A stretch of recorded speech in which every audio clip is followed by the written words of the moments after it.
Light क्यों कम है?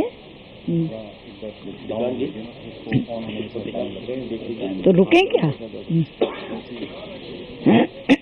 काम चल रहा होगा। कल ही संसद के आखिरी दिन था, 15वीं लोकसभा के का आखिरी दिन, और उसी पर क्या कुछ हुआ है पूरी 15वीं लोकसभा में, उस पर सुषमा स्वराज।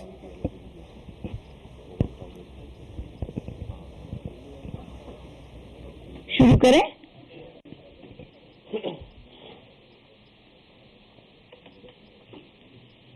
मित्रों, 15वीं लोकसभा का अंतिम अधिवेशन कल समाप्त हो गया। नई लोकसभा का गठन सामान्य चुनाव के बाद 1 जून से पहले होगा, लेकिन इस अधिवेशन की समाप्ति के बाद एक मिश्रित अनुभूति मन में उभर रही है। कुछ बातों का संतोष है, कुछ बातों को लेकर पीड़ा भी है,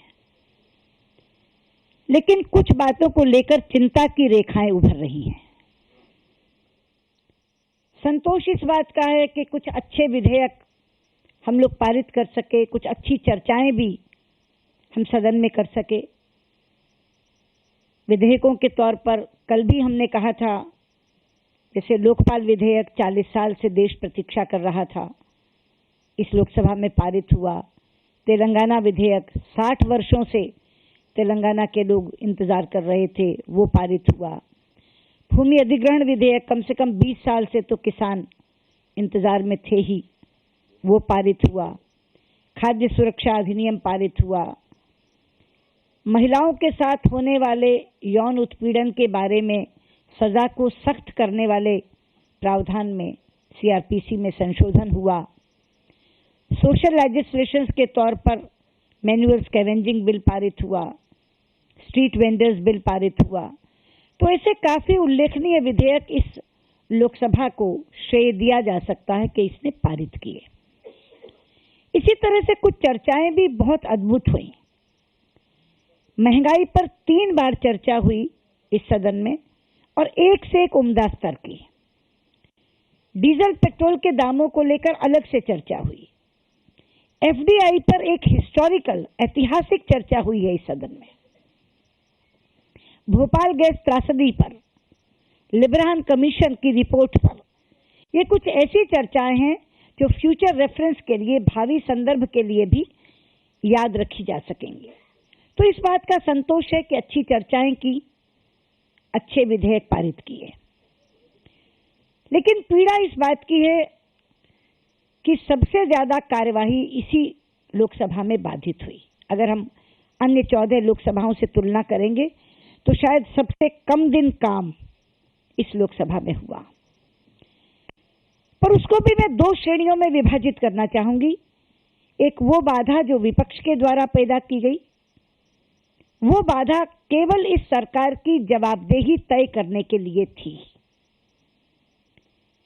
कार्यपालिका विधायिका के प्रति जवाबदेह है, ये हमारा संविधान कहता है।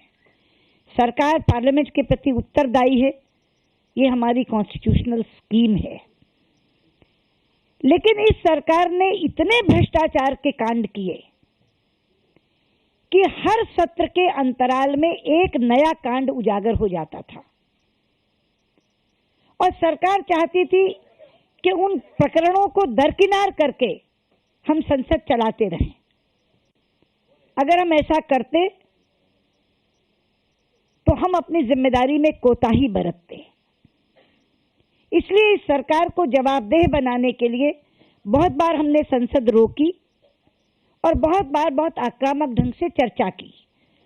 तो एक वो बाधा है जो विपक्ष द्वारा पैदा की जाती थी इस सरकार की जवाबदेही तय करने के लिए और इस सरकार के भ्रष्टाचार के कांडों को उजागर करने के लिए। लेकिन एक दूसरी तरह की बाधा यहां दिखाई दी जो पहले शायद किसी लोकसभा में नहीं हुई होगी। वो थी जो बाधा सत्ता पक्ष के ही सांसदों द्वारा पैदा की गई, और 1-2 बार नहीं, या 1-2 10 दिन के लिए नहीं, 3 सत्र तेलंगाना विरोध की भेंट चढ़ गए, जिसमें केवल कांग्रेस के सांसदों ने और कांग्रेस के मंत्रियों ने बाधा पैदा की। मैं चाहूंगी कि पत्रकार समीक्षा करें इस चीज का, कितने दिन बाधित रही है कार्यवाही, उनमें से कितने दिन केवल सरकार के द्वारा बाधित की गई, विपक्ष शांत बैठा रहा, और विपक्ष ने जो बाधा पैदा की वो किन मुद्दों पर की। क्या वो जनहित के मुद्दे थे, क्या वो राष्ट्रहित के मुद्दे थे, या कोई हमारा निजी मुद्दा था। मैं पूरे विश्वास से कह सकती हूं कि एक भी आपको निजी मुद्दा नहीं मिलेगा जिसके कारण विपक्ष ने कार्यवाही बाधित की। हमने जब भी की जनहित के मुद्दों पर की, राष्ट्रहित के मुद्दों पर की, लेकिन इन्होंने जो कार्रवाई बाधित की वो इस बात का संकेत है कि कांग्रेस पार्टी की अपने सांसदों पर और अपने मंत्रियों पर भी पकड़ ढीली हो गई है। प्रधानमंत्री की बात मुख्यमंत्री नहीं सुन रहे इनके, मंत्रिपरिषद के मंत्री नहीं सुन रहे इनके, और कांग्रेस अध्यक्षा की बात उनके सांसद नहीं सुन रहे। तो ये पीड़ा का विषय है कि बहुत काम और किया जा सकता था, और अगर और काम किया जाता तो शायद हम 10-20 और अच्छे विधेयक पारित कर पाते, 10-20 और अच्छी चर्चाएं ले पाते। इस बात की पीड़ा है। लेकिन इन दोनों से ज्यादा मैं एक चीज को आज कहना चाहूंगी कि कुछ बातों को लेकर चिंता उभरी है इस लोकसभा में। उसका एक वाक्य में अगर समावेश करूं तो कहूंगी कि इस लोकसभा में संस्थाओं का क्षरण हुआ है, जो लोकतंत्र के लिए बहुत घातक है।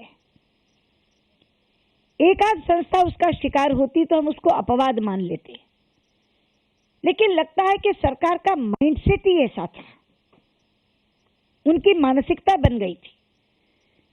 पहली बार हुआ कि पीएसी में हुड़दंग मचे, 1-2 दिन नहीं, कई दिन। जेपीसी में सत्यों को अनदेखी करके असत्य पर आधारित एक रिपोर्ट बना दी गई, और अनैतिक तरीकों से बहुमत का जुगाड़ दिखा करके उसे टेबल भी कर दिया गया। पूरा का पूरा विपक्ष अपने आप को उस रिपोर्ट से अलग कर रहा है, लेकिन सरकार बजिद थी कि उस रिपोर्ट को पेश करे। सीवीसी पर नेता प्रतिपक्ष की टिप्पणी को दरकिनार करके नियुक्ति कर दी गई। बाद में सुप्रीम कोर्ट ने उसे रद्द किया, सरकार को मुंह की खानी पड़ी। सीएजी पर इतनी भयंकर आलोचना की गई, और कोई छोटा मोटा सांसद या कोई उनका पदाधिकारी करता तो करता, अंत में एक बयान सबसे बड़े पद से आया कि सीएजी और सीवीसी जैसी संस्थाएं विकास में बाधक बन रही हैं। अभी कुछ दिन पहले सीवीसी की 50वीं वर्षगांठ का सम्मेलन था। मैंने उस मंच से भी कहा था, और मैं आज फिर दोहराना चाहती हूं, और प्रधानमंत्री के बेटे कहा था कि यह सोचना कि सीएजी और सीवीसी जैसी संस्थाएं विकास में बाधक है, ये सोच सही सोच नहीं है, स्वस्थ सोच नहीं है। इसका मतलब है कि आप चाहते हैं कि दोनों हाथों से आप लूटें, ना कोई आप पर निगरानी करे और ना बाद में आपका कोई लेखा जोखा देखे। सीएजी को संविधान ने ये जिम्मेदारी दी है कि सरकार के अकाउंट्स का, सरकार का लेखा जोखा देखो। अगर सीएजी रिपोर्ट देता है तो आपको नागवार गुजरती है। और सीवीसी को संविधान ने नहीं मगर कानून ने ये जिम्मेदारी दी है कि वो आप पर निगरानी रखे, वो सतर्कता आयोग है। लेकिन ना तो आप चाहते हैं कि आपकी निगहबानी हो, कोई आप पर निगरानी रखे, और ना आप ये चाहते हैं कि कोई आपके किए धरे पर लेखा जोखा दे। इस तरह की सोच लोकतंत्र के लिए घातक है। और उसके बाद पार्लियामेंट, सदन की गरिमा गिराने वाले कई कांड पहले हुए हैं, लेकिन इस बार तो सारी हदें पार हो गई कि स्प्रे फेंक करके पूरे सदन में अफरा तफरी मचा दी गई। तो ये एक चिंता का विषय है। जो हमने किया उसका संतोष, जो नहीं कर सके उसकी पीड़ा, लेकिन ये भावी लोकसभा के लिए बहुत बड़ी चिंता है कि क्या संविधान की संस्थाओं का अगर हम ऐसे ही क्षरण होने देंगे तो लोकतंत्र सुरक्षित रह सकेगा। ये संस्थाएं चेक्स एंड बैलेंस के लिए बनाई गई हैं, और हमारी पूरी स्कीम चेक्स एंड बैलेंस की स्कीम है कि विधायिका कार्यपालिका विधायिका के प्रति उत्तरदायी होती है, विधायिका के ऊपर न्यायपालिका अंकुश लगाती है, और बहुत बार न्यायपालिका भी अगर जनहित के खिलाफ निर्णय देती है तो वापस विधायिका जो लोगों से ताकत लेकर के लोकसभा का सदन आता है वो उसको भी कई बार निरस्त करके नया कानून पारित करती है। इस चेक्स एंड बैलेंस के साथ ये लोकतंत्र चल रहा है, लेकिन अगर इन संस्थाओं को हम बहाल नहीं करेंगे तो हमारे लोकतंत्र के सामने एक प्रश्नवाचक चिन्ह लग जाएगा। इसलिए मुझे ये लगता है कि बहुत बड़ी चुनौती ये लोकसभा छोड़कर गई है और आने वाली लोकसभा के लिए पहला काम होगा इन संस्थाओं को बहाल करना। आने वाली सरकार के लिए पहला काम होगा इन संस्थाओं को बहाल करना। अब हम चुनाव में जा रहे हैं, देश की जनता हमारी भूमिका जांचेगी और दोनों तरह की भूमिकाएं इस समय भाजपा के पास हैं। 5 राज्यों में हम अपने बूते पर सरकार में हैं, गुजरात में, गोवा में, मध्य प्रदेश, छत्तीसगढ़ और राजस्थान में। वहां हम कैसा शासन कर रहे हैं ये लोगों के सामने रखेंगे। केंद्र में हम विपक्ष में थे, वहां हमने विपक्ष के तौर पर कैसी भूमिका निभाई है ये जनता के सामने रखेंगे। जनता हमारी इंस्पेक्टर है, कॉपियां उनके हाथ में होंगी और दोनों तरह की भूमिकाएं हम लोग उनके सामने रख देंगे। उसके बाद जनता जो भूमिका देगी, लोकतंत्र में जनता का निर्णय सिर झुकाकर स्वीकार किया जाता है। 16वीं लोकसभा में जो भूमिका हमें देश की जनता देगी उसको हम निभाएंगे, लेकिन हम किसी भी भूमिका में हों, ये जो चिंता मैंने व्यक्त की है, इन संस्थाओं की वापस स्वीकार्यता बने, इन संस्थाओं की व्यावहारिकता बहाल की जाए, इनका सम्मान बहाल किया जाए, इसके लिए हम जरूर काम करेंगे। आगे जनता के हाथ में सब कुछ है और हम उसका इंतजार कर रहे हैं। 1 जून से पहले 16वीं लोकसभा का गठन होगा और आगे की भूमिका तय हो जाएगी। मेरी तरफ से इतना ही। अरुण जी इसमें जो जोड़ना चाहेंगे जोड़ेंगे। 2009 में यूपीए 1 का कार्यकाल समाप्त हुआ था,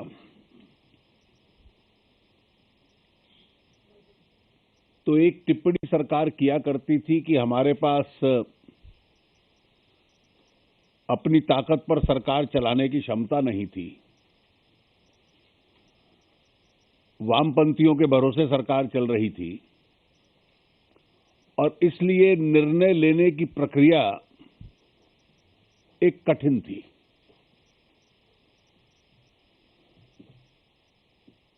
और 2004 से 2009 तक जो कुछ हुआ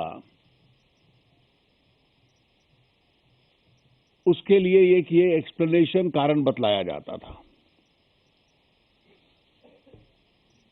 2009 के चुनाव में तो यूपीए को अपनी ताकत पे ही 262 सीटें मिल गई थी। कुछ बाहर के साथियों का भी समर्थन था और इसलिए सरकार की स्थिरता पर कभी संदेह नहीं था और एक बड़ी उम्मीद के साथ यूपीए 2 आई थी।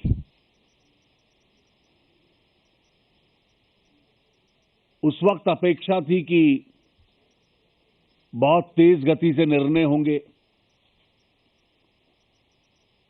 और इस बार वो ऐसा शासन दे पाएंगे जो यूपीए 1 में नहीं दे पाए थे।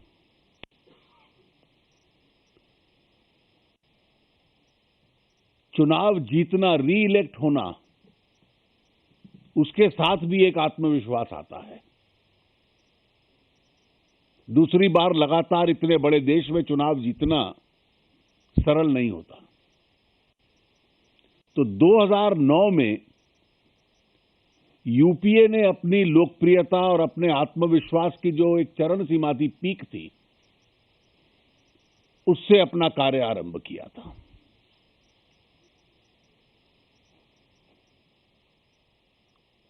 हम लोगों को तो स्वाभाविक था कि विपक्ष की भूमिका निभानी थी। भ्रष्टाचार के इतने बड़े कांड हुए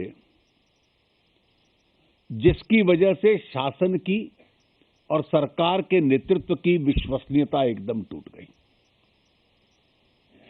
तो पहला फीचर इनका था लॉस ऑफ क्रेडिबिलिटी।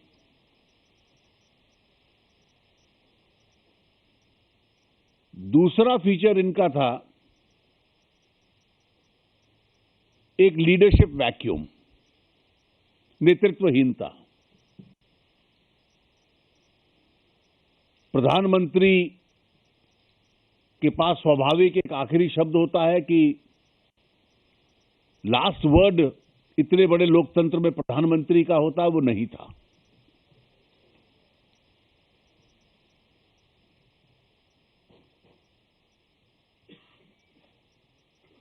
तीसरा फीचर, निर्णय न ले पाना, पॉलिसी पैरालिसिस, और उसकी वजह से एक आर्थिक संकट देश के अंदर खड़ा हुआ। ग्रोथ प्रोसेस धीमा पड़ गया, अर्थव्यवस्था श्रिंक कर गई, कीमतें अनकंट्रोल्ड रही, अग्रेरियन क्राइसिस कृषि के क्षेत्र में चलता रहा,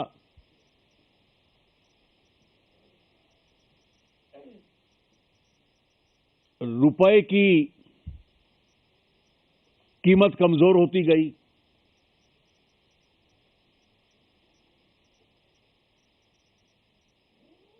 विदेश नीति एक ऐसा विषय था कि जिसमें अक्सर आम राय होती है देश में।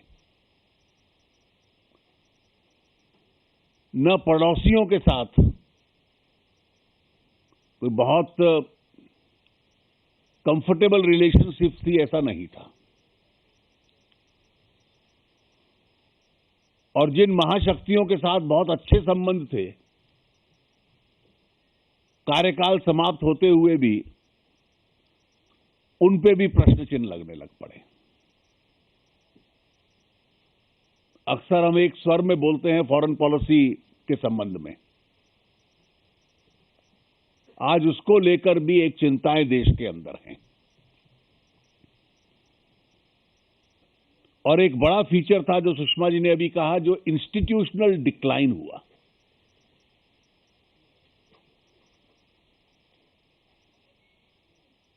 और इस सब का असर यह है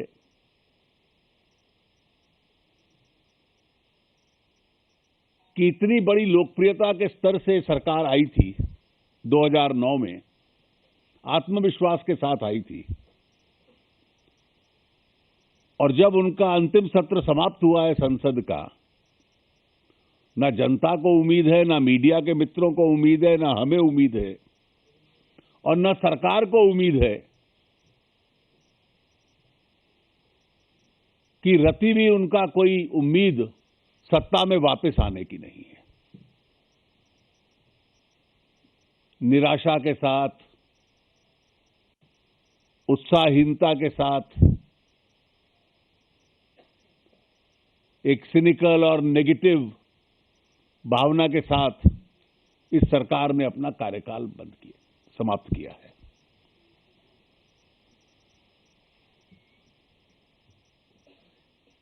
एक और सबक लेसन सरकार के लिए है, जहां व्यापक कंसल्टेशन करते हैं और सभी के कंसर्न्स को एड्रेस करने का प्रयास करते हैं,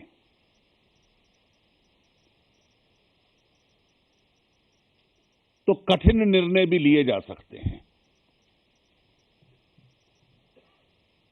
जिन कानूनों का अभी सुषमा जी ने जिक्र किया, उनमें से कई उसके उदाहरण हैं। तेलंगाना लैंड बिल, ये बहुत कॉम्प्लेक्स लेजिस्लेशन थे, जहां कंसल्टेशन से दूसरों का व्यू पॉइंट, विपक्ष का एडजस्ट करते हैं, वहां सरल होता है। और जहां केवल अहंकार के दम पर हमने निर्णय ले लिया है और लागू करेंगे, आप निर्णय ले लीजिए, उसको कार्यान्वित नहीं कर सकते। एफडीआई इन रिटेल उसका एक उदाहरण है। अहंकार के आधार पर शासन नहीं चल सकते। इतने बड़े लोकतंत्र में चर्चा करनी पड़ेगी, एक आम राय बनाने का कम से कम ईमानदारी से प्रयास करना पड़ेगा। नहीं बनती है तो वो दूसरा विषय है।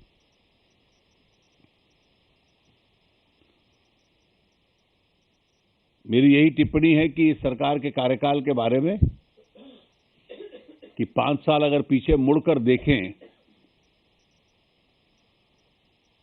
तो एक वेस्टेड अपॉर्चुनिटी रहा है ये कार्यकाल किसी सरकार के लिए, एक अवसर जो खोया उन्होंने, और इसका प्रत्यक्ष असर देश के ऊपर पड़ा है। धन्यवाद।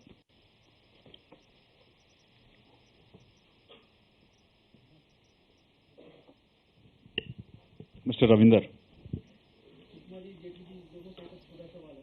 सुषमा जी, आपने कल लोकसभा में भी कहा और आज भी आपने कहा कि जनता जो हमें जिम्मेदारी देगी उसे निभाने की कोशिश करेंगे। जी।